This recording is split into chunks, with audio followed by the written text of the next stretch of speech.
I tried cycle syncing for 30 days and it was wild.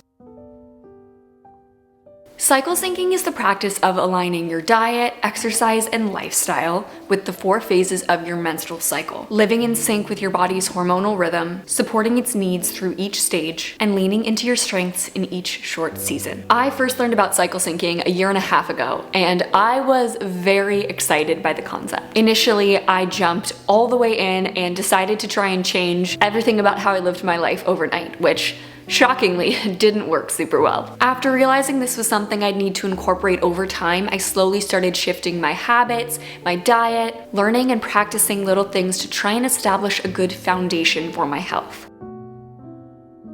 I did that to varying degrees and with varying success rates for about a year, which brings us to 1 month ago. I thought it would be a really cool experiment this year to dedicate 1 month to really focusing on cycle syncing and document it. So for the last month, I have been eating, exercising, scheduling, and living largely around the boundaries of my body. One of the coolest parts about this series as well was that I had the opportunity to partner with the brand of my dreams. If you were to ask me a year ago to outline like the ideal partnership, this would be it. Ovary is a Canadian female-founded, owned, and operated company that specializes in making extremely high-quality, accessible, and affordable reproductive health products. They create pregnancy tests, ovulation tests, and they also have a male fertility kit, which is really cool. Their pregnancy and ovulation tests use 90% less plastic than traditional drugstore tests. They are incredibly accurate, and they are made right here in Canada. As if that was not fun enough,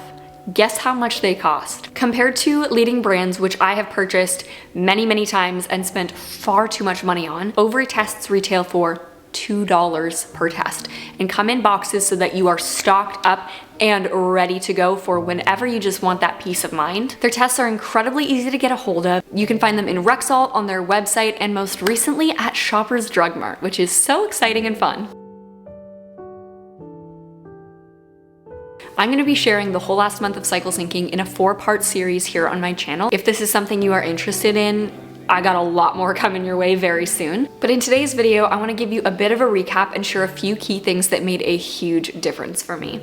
Before I get too much into my own experience, I do want to go over the fundamentals of the menstrual cycle, and I will put timestamps on the screen so that if this is something you're already very familiar with and comfortable with, you can feel free to skip ahead. But I do think this is really important to touch on because honestly, up until I started learning about cycle syncing, I didn't know almost any of this. So if you are in a similar spot, I want to offer a little bit of a framework to give you kind of an understanding for everything I'm about to talk about. I'm also going to share some links in the description box that I think are just really helpful for a little bit more of an in-depth education than I have time for in this video, and from people who truly are experts on the subject. I'm just a girl.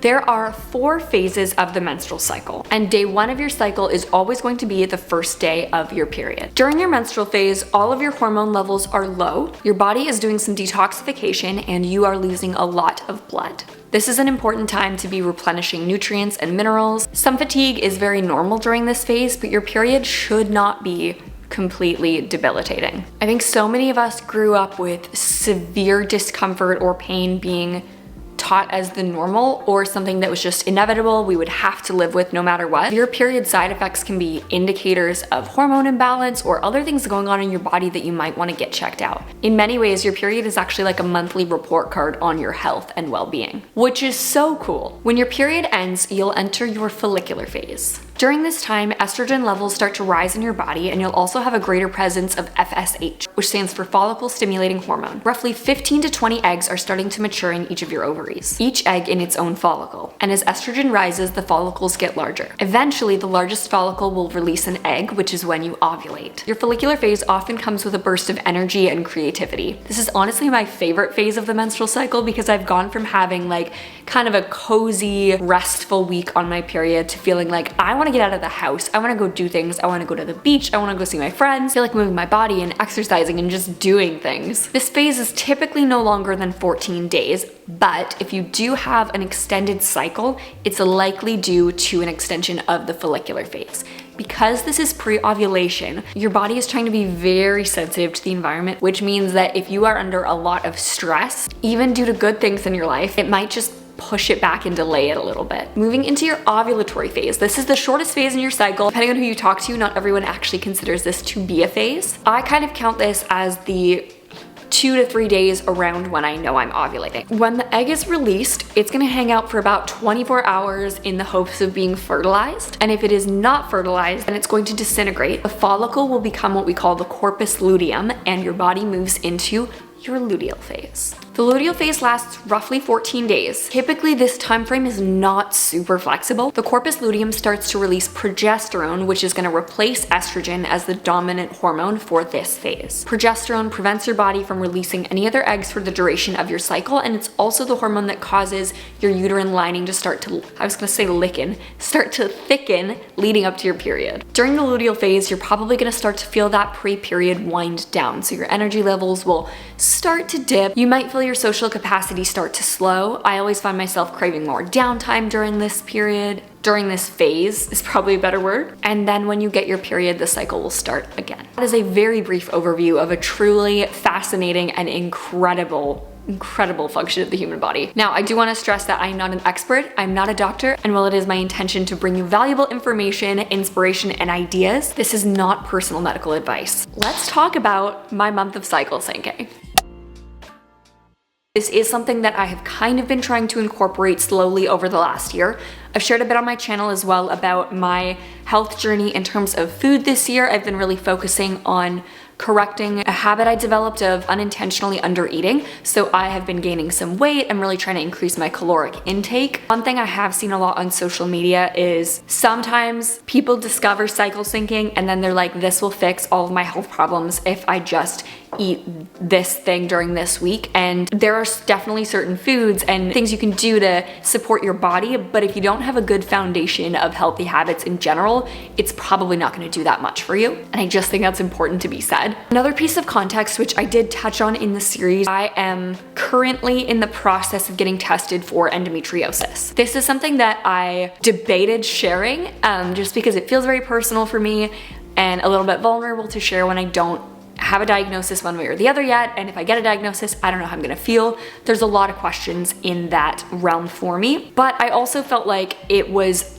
really essential to the authenticity of the series to talk about. Anticipated being in a lot of pain throughout the month because that's been my normal for quite some time. If I do get a positive diagnosis, then I think that's probably related. So moving into the series, my goal was to build my meal plan, daily exercise, and lifestyle work projects as well as much as I could around the hormonal rhythms. I bought 2 supplements to take this month. This was not necessary. I just thought it would be kind of interesting if I'm committed to it anyways, that I took every single day. One of those is Vitex Chasteberry and the other one is ashwagandha. I went over those in the first video of this series. I also used ovary ovulation tests and pregnancy tests, as well as purchasing some organic, high quality period products to use during my menstrual phase. The one other thing that I very heavily rely on for my cycle syncing journey is my Apple Watch. This is how I track my cycle. I practice the fertility awareness method. If you are in a position where this is something you'd like to invest in, I would highly recommend purchasing ovulation tests. Wherever you are at in your life,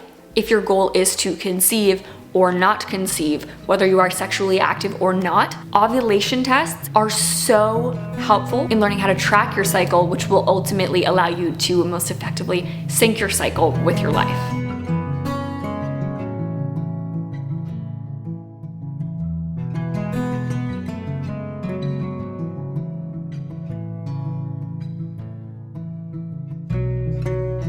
One thing I did not anticipate happening is I actually got quite sick. I'm totally fine, it was nothing serious, but I developed a really bad head cold. I thought I had strep throat, I did not, but I was running a fever and just like flat on my back on the couch for a few days, which was very unfortunate, and that definitely did impact my exercise quite a bit. My energy levels were very slow to come back. It was just a beast to recover from. This is actually the first week that I don't sound super congested as I'm talking. Something I really loved this month and I think will be a staple for me this summer is walking. Walking has so many benefits. It's so good for you. And it's such a nice low impact way to get a lot of exercise in, be social, get to know our new neighborhood. Honestly, just 10 out of 10 out of 10 experience. Work and lifestyle are also things that I love to schedule according to my cycle, and they're the most difficult to schedule. It's not realistic to only schedule social events during the weeks when you feel particularly social, or only do creative work when you know your brain is going to be ready for it. I do often try to schedule creative work during my menstrual or follicular phase. These are the times when I feel most excited about it. Actually doing the creative work feeds my soul so much during this time. In my luteal phase, I really enjoy just following a clear to-do list, checking things off. Is life always that linear? No, it's just not. And I am very aware that I have more flexibility in my life and my work than most people, which is something that I don't take for granted and I am very grateful for. And I even struggle with the limitations of that. So please know this is not a right or wrong, all or nothing system at all. Over the course of the month, the main things I was paying attention to and tracking were my energy levels, both physically and mentally, my mood and happiness, and then kind of just physical comfort, for me specifically abdominal cramping. Of course, being sick did definitely play a factor with the first two. It particularly messed with my energy levels. One big thing I noticed is that since paying very close attention to my energy levels this month, I feel like I started noticing when I really needed a break or a rest. And I was a lot better at taking one, which was wonderful. It's kind of ironic, looking back at the month, I feel like I was really tired, but I think it's more just that I wasn't trying to push through it. This is a habit I've been trying to build for a while. Listening to my body, resting when I need to rest. But this month I felt like the experiment almost gave me the permission I was looking for to pause. Overall, I would say my energy levels weren't drastically different than they were previously, but by just listening to my body and trying to meet my own needs, I feel like I made much better use of the time I spent resting and the time I spent being active, if that makes sense.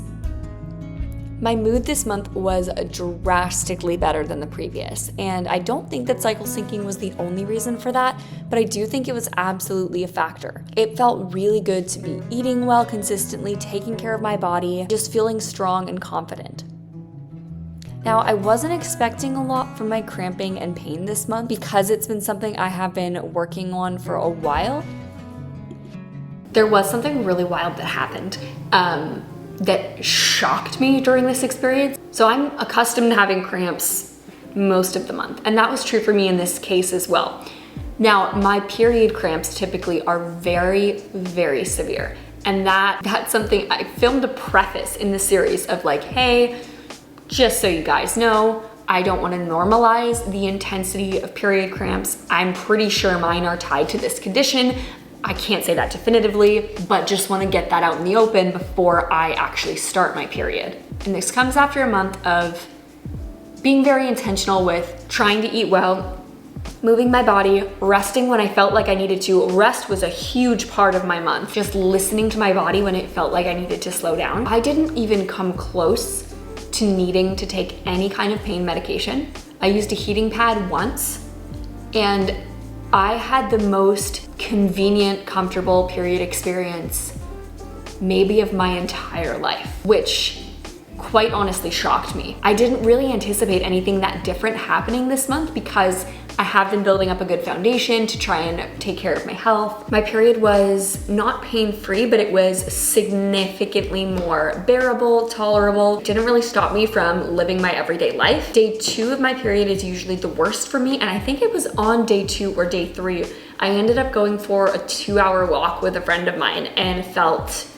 fine. That is wild for me. I would love to say that there was a magic thing I did this month that caused that. Like, one of the supplements I started taking immediately took away all of my symptoms. And of course, I can't definitively say that that wasn't the case, but I do think that while yes, I was very intentional this month about supporting my body, getting it nutrients and supplements, I don't think I would have had the experience that I had without spending the last year kind of building habits of generally supporting my body and generally eating well and generally moving. That said, this is the first month that that has happened. So I'm really excited about that. That was just a very cool thing to come out of it that I did not anticipate. Not only was that a fantastic experience physically, but I also think mentally it was just really encouraging to see to reap the rewards of taking care of myself. I rested a lot this month too, which is something you'll see. I tried to be very attuned to when my body was like, hey, yeah, we're actually good. We're gonna chill, we're gonna take it easy. And I think between being sick and moving this month in particular, I needed a lot of that. It just felt really good. I had such a fantastic time doing this series, and I'm so grateful to have the opportunity to share it with you. The series is coming out very soon, and I have 4 videos to share with you after this one, as well as lots of content coming up this month on just simple living and all that I'm learning through that. If you're a regular viewer of my channel, you may have heard me talk about how cycle syncing has really taught me to stop expecting uniformity in my days and embrace the cyclical nature of life, the fact that things are always changing. And I do want to just clarify that that's really an ongoing thing for me. It's been such an important lesson for me in my life, but it's also been a challenge to practically accept when things just don't go the way that I anticipate them going. Being sick this month was very hard for me. Not the illness itself, but I had a vision for how I wanted this series to go, and there were parts of it that I needed to change because my body just was not up to it. That's something I have a hard time with. But looking back at it now, I think it's actually kind of cool that that happened because it has been such an impactful takeaway for me since learning about my hormones. It's kind of funny to think that I thought I could do a series all about it and have everything follow the plan and operate exactly the way I wanted it to. I'm so grateful to have been able to work with Ovary on this series, and they're just fantastic. Thank you guys so much for being here. I'm so excited for this series. I hope you are too. I just can't wait to share it with you. And I hope you have a good day, because today's a good day to have a good day. That's it. Bye.